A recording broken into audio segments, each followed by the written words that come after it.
อ่ะมีอันเท่าไหร่บ้างนะมีอันเท่าไหร่บ้างมันต่างกันยังไง6,000กับ15,000มีอันเดียวมี2แบบใส่นมกับ6,000อ๋อเอาใส่นมอันนึงแล้วก็15,000อันนึง15,000ครบเครื่องเลยครบเครื่องเลยใส่นมข้นด้วยบ่ไม่ไออัน6,000อ่ะใส่นมข้นใส่นมข้นใส่นี้ด้วยบ่นี่ยอดอะไรเนี่ยพวกหวานข้าวหวานข้าวหวานข้าวหวานข้าวเป็นข้าวจี่ครับเป็นหวานน้ำโชคหวานน้ำโชคนั่นแหละผมถ่ายตรงนี้แล้วไอ้โชคดีป่ะถูกหวยเลยป่ะถูกหวยป่ะบ่เคยเลย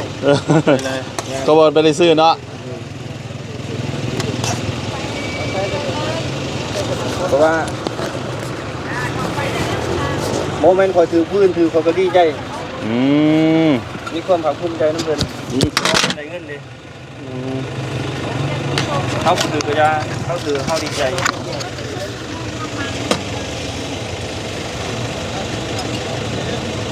ทำในเงินแบบบ่ได้ออกแรงงานเนาะ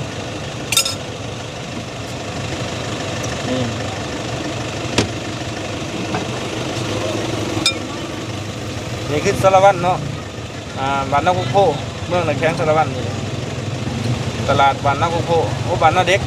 ตอนนี้เหรอแม่นตรงนี้เหรอแม่นอ๋อแล้วคืนนี้เขามีงานบ่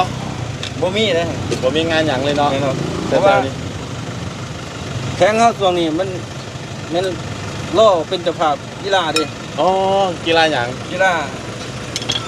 ฬาแขวงบ่ระดับประเทศบ่ระดับประเทศอ๋อมือไหนบ่รู้เดือน11 12นี่นะประมาณนั้นอ๋อเกิดกีฬาแข้งเขาเป็นเจ้าภาพ18แข้งมารวมอยู่สารวัตรโอ้สิพักสิพ่อบ่ตัวนี้พักกัดเพิ่นจัดหาไว้แล้วอ๋อนี่ครับ15,000ครับที่พักนี่หลายโพด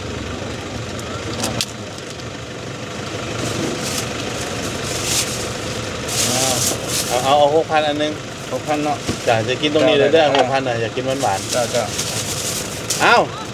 มันไม่ได้ทานมบ่เรียบร้อยเด้ออ้าวทานแล้วบ่ปึ๊บ